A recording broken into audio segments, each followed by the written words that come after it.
puasa Arafah itu adalah kapan? Puasa Arafah adalah puasa tanggal 9 Dzulhijjah. Puasa Arafah adalah puasa tanggal 9 Dzulhijjah.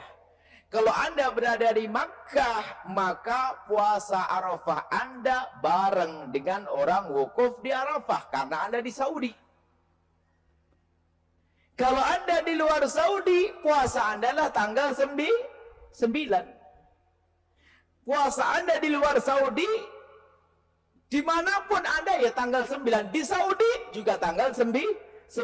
Coba sekarang Anda di Indonesia tanggal 9 Anda kapan?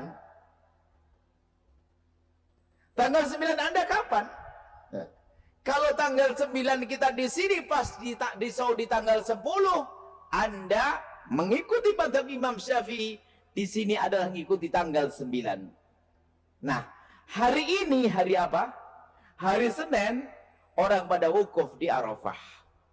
Karena di Saudi adalah tanggal 9, tapi di sini masih tanggal 8. Kita belum puasa Arafah hari ini. Kemudian besok Saudi nyembelih korban, di sana haram berpuasa, tapi karena di sini masih tanggal 9, maka besok puasa Arafah di sini. Baik. Jadi di sini ada dua pendapat. Kesimpulannya begini, dua pendapat.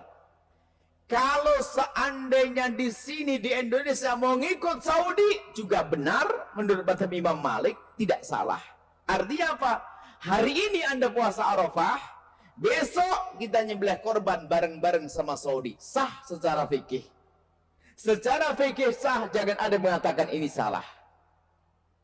Kalau ternyata kita ngikuti mazhab Imam Syafi'i, karena tanggal 9-nya adalah besok, hari Selasa, maka kita puasa besok Arafah, kemudian korbannya hari Rabu. Berarti mundur sehari. Hari esok bagi orang Saudi gak boleh berpuasa. Ini adalah dalam madhab Imam Syafi'i radhiyallahu ta'ala. Jadi apa kesimpulannya? Secara fikih Anda boleh milih. Karena dua-duanya adalah pendapat ulama. Lah ini yang salah saling menyalahkan. Ini yang gak enak. Mengatakan haram besok, ajib kok haram. Gak ada itu. Ikut madhab Syafi'i besok yang gak haram, Anda besok puasa Arafah. Kemudian jika ada perbedaan pendapat semacam ini, mana yang boleh Anda pilih? Secara fikih Anda boleh milih salah satu dari dua-duanya. Anda boleh berbeda dengan bapak Anda. Secara fikih. Cuman ada fikih lagi dibahas secara fikih besar. Masalah kemaslahatan umum. Apa dikatakan oleh para ulama? Hukumul hakim yarfa'ul khilaf. Kembalikan kepada hakim. Pemerintah ngambil yang mana sih? Kalau seandainya pemerintah memutuskan besok lebaran korban, kita harus ikut. Biarpun berbeda dengan mazhab kita. Ingat. Kita harus adil dengan pemerintah. Hukumul hakim yarfa'ul khilaf. Kalau sudah sehakim pemerintah mengambil sebuah keputusan, maka akan hilanglah perbedaan tersebut. Kalau seandainya pemerintah di Indonesia menyamakan dengan hari raya di Saudi, maka kita semua ngikut karena ini ada petunjuk dari ulama, yaitu mazhab Imam Malik rahimahullah ta'ala. Kalau ternyata pemerintah membuat keputusan sendiri berbeda dengan Saudi, itu adalah benar menurut mazhab Imam Syafi'i radhiyallahu ta'ala anhu. Yang gak benar yang meributkan, menyalahkan itu loh. Nabi SAW pernah ditanya tentang puasa di hari yang Arafah. Hari Arafah itu tanggal berapa? 9. Kalau cuma disebutkan Nabi mengatakan siam Arafah, puasa Arafah.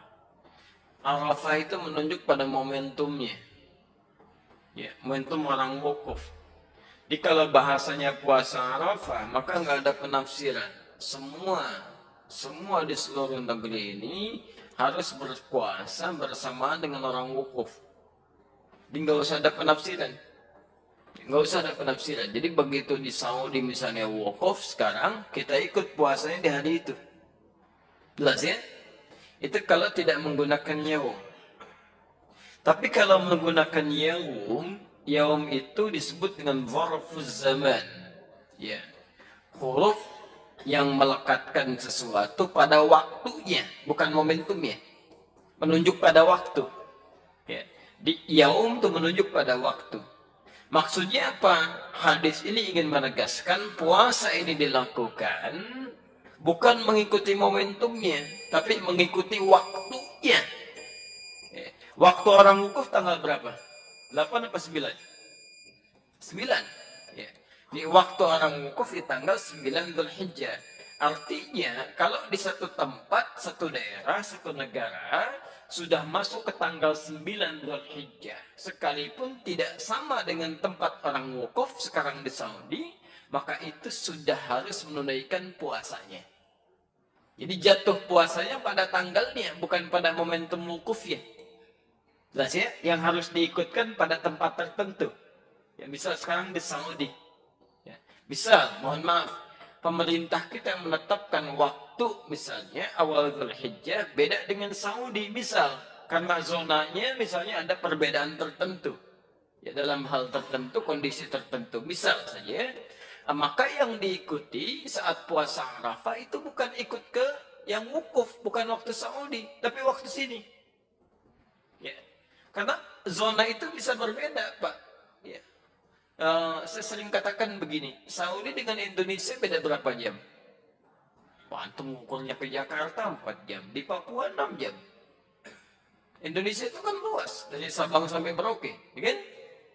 Masya Allah. Jadi kalau kita ukur dengan Papua 6 jam, Jakarta 4 jam.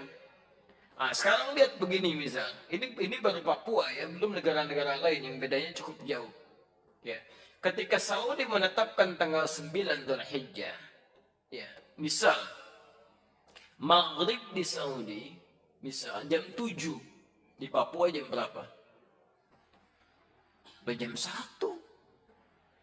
Udah jam 1 udah dini hari, di Saudi baru maghrib. Artinya ke Saudi ketika masuk misalnya waktunya jam subuh misal saja jam 5. Jam 5 di Papua udah siang. Udah siang, bahkan sebagian sudah beda waktu. Yang jadi persoalan misalnya kalau Saudi duluan, Saudi sudah tanggal misalnya 9 Dzulhijjah rahmakallah. Di sini sebelumnya. Bisa terjadi. Jadi begitu sana sudah masuk maghrib, di satu tempat misalnya baru masuk ke awal tanggal 9. Ya, baru mau subuh gitu kan itu belum nyambung, waktunya berbeda. Dari segi penundaiannya ini kaidah. Dan di sini sepakat, bahkan ulama-ulama di Saudi pun memberikan fatwa.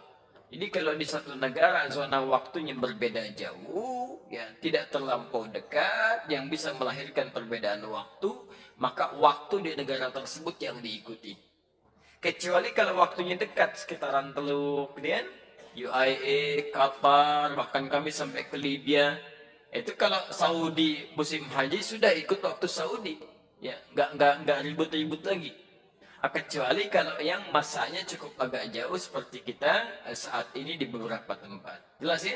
Jadi nanti kalau pemerintah menetapkan waktu misalnya bersamaan, alhamdulillah. Kalau tidak, ikuti waktu kita. Jelas ya? Baik.